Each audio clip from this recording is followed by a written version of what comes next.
It seems like ever since Backlash last month, when R-Truth interfered and him and Cena had that little interaction at the press conference, R-Truth has been the talk of the wrestling world.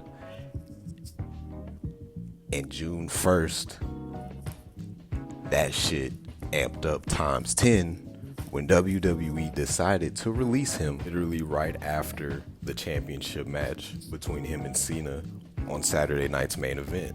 Now, regardless of his age, I know he's 53, and regardless of the fact that his final match was against Cena, his final feud was against Cena for the title, we need to be honest and we need to point out the obvious here. And the obvious is that it was a bad call for WWE to release this man right after having him go against your top champion in the company. Not only did y'all have him feud with the top champion right before releasing him, y'all do it to one of the most beloved characters in the entire company, R-Truth. Now Ron Killings, once again, has literally been a pillar for WWE for over a decade.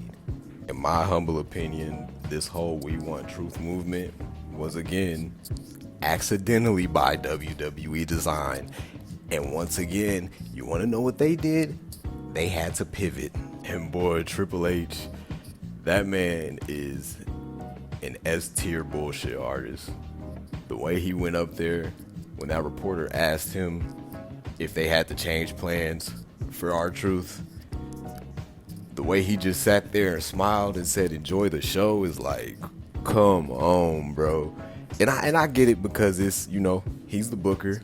They writing this shit. So I understand it's a certain type of pride that you have to have when you have to scrap your fucking original ideas, or in this case, adhere to what the fans want rather than what you had planned. I get it, but it's like, come on, bro. We all know the truth. We all know that R-Truth was another victim of those quote unquote budget cuts that this company likes to do every single season, it seems. And even though it's extremely obvious that R-Truth was released because of the budget cut sweep and that this wasn't a part of any storyline or plans, the fact that there are still fickle-minded fans out there that desperately want to defend WWE's honor to the very end out here saying that, oh, R-Truth getting released was a work. See, guys, you have to sit and enjoy the ride. He even came out himself and said that it wasn't a part of any storyline, that this wasn't a work, that they were really going to let his contract expire, nigga. So what the fuck more do y'all need? And y'all still out here saying, well, it's a part of a storyline. Like, how dumb of a wrestling fan can you be? For me, the most surprising thing to come out of all of this is the absolute fan backlash that occurred once news got out that R-Truth was released. I honestly don't even think WWE or TKO was prepared for the outcry and outpour that R-Truth received. It's also pretty telling that TKO nor WWE had the self-awareness to realize that, well, this man has been over for years.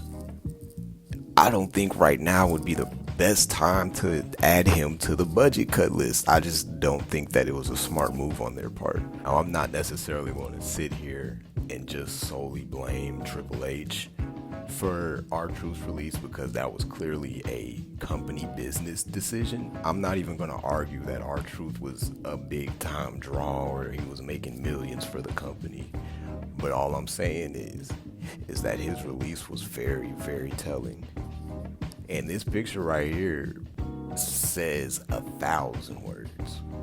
And before you say, well, how do you know if Triple H wasn't the one who said to bring back R-Truth? What if it was Triple H who made the pivot call? Ron already came out and said that Nick Khan was the one who he negotiated with for his new deal to come back to the company. As far as Ron Killings and what I think they're going to do with him moving forward, now that he's no longer R-Truth, he cut his dreads this past Monday on Raw, symbolically and metaphorically killing off the R-Truth character. Now, there are two directions that they can go, and honestly, after Raw this Monday,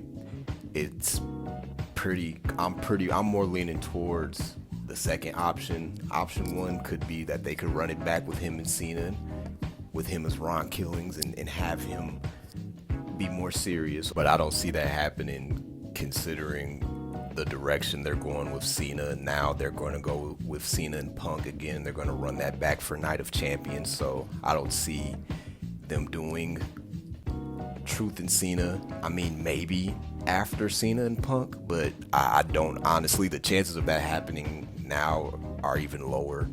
Or he could have a final TNA run and become TNA World Champion, which I think either option is dope to me, and I think it's honestly what this man deserves. He has been say what you want about his comedy character, say what you will about him as a wrestler, because in my opinion, he can still go in the ring. Even for him being 50, he still has it in him. R-Truth has been a part of the WWE for over 10 years now.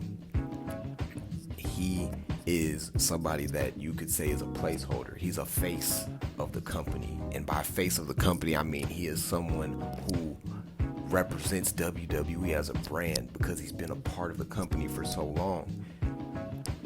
His feud with Cena and during the whole Rock and Cena build proved that he can hang with main event talent. Don't get me started on his run in TNA and NWA when he was NWA World Champion as Ron the Truth Killings. Don't get me started on John Cena still in his gimmick when he first came into the WWF as K-Quick. And I'm not just talking about rapping to the ring or rapping during promos. I'm talking about down to the fashion, bro. Cena definitely ripped from K-Quick. And Cena, it's ironic that Cena, out of the few Negroes that have rapped to the ring in WWF or WWE, whether you're talking about Man on a Mission or Nation of Domination, or Cena's the most over rap wrestler. He was the most over rap wrestler ever. The only wrestler that rapped to the ring in WWE that got a world title put on him for it. That's why I feel like the whole argument of, well, they gave him a good farewell is redundant, for the simple fact Cena was the one who requested to work with R-Truth. And do you want to know why? It's a reason why R-Truth whole gimmick is that he wants to be like John Cena. There's a reason why this gimmick is so damn ironic. And there's a reason why Cena is full throttle with it. Because he knows that the K-Quicks, the Men on a Missions, the Nation of Dominations, those dudes inspired him, and he took from them, and he benefited from it more than the originators did. And I also think it's ironic that the same week R-Truth got released, just a little bit before, an old clip was surfacing of a shoot interview he did where he described how when he first got into the Fed, that Jim Ross and Bruce Pritchard were the only two men who sat him down and was honest with him about the racism in the company. It seemed like soon as that clip went viral, R-Truth got put on the chopping block. Call it bad timing, call it what you want. I definitely don't call it a coincidence. And it's also not a coincidence that this same old shoot interview where he spoke nothing but raw truth and facts is what became the catalyst for what is going to be one of the best runs of his career. Clip not only speaks on the mentality of not just this wrestling business, but of the biggest company of this wrestling business as well. And it's so crazy that this small shoot interview of undeniable truth is what made Ron Killings the undeniable truth. And undeniably, he cut the best promo of the Netflix era so far. And I guarantee you that promo will be talked about 10, 20 years down the line, because it's going to inspire a generation of young wrestlers. And I guarantee you, Ron Killings will go down in the Hall of Fame, whether WWE or not.